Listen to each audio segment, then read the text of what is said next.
You know what's funny about cartels? They only work until someone decides they don't. For 60 years, OPEC controlled the world's oil supply, prices, production, power, all of it. And then one day, the UAE quietly stood up and walked out. No warning, no negotiation, just gone. Every headline says this is about war. It's not. This is a story about a geopolitical shift that's been building for years, in plain sight. OPEC works by limiting production, but the UAE spent billions to reach 5 million barrels per day. OPEC said, don't use it.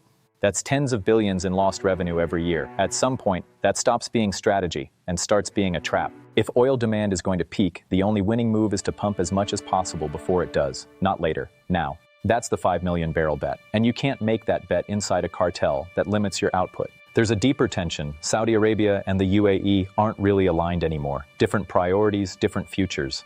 From Yemen to global investments, this has been a quiet rivalry. OPEC was just where they pretended to agree. The UAE is building a system of strategic autonomy. It doesn't depend on any single alliance, not the US, not China, and definitely not OPEC. Diversification and global partnerships are the goal. Leaving OPEC wasn't random, it was inevitable. Oil demand will peak. When it does, every barrel in the ground becomes less valuable. The strategy flips from price to volume. The UAE understands that. They didn't wait for the window to close, they acted. OPEC used to control the market. Now, huge producers like the US, Brazil, and Canada are outside the system. The cartel exists, but it doesn't dominate. When a pillar like the UAE walks away, that's a structural change. Institutions built for one world don't survive when that world changes. The UAE didn't wait for the collapse. They just walked out. If you enjoy deep breakdowns like this, like and subscribe. More stories coming every week.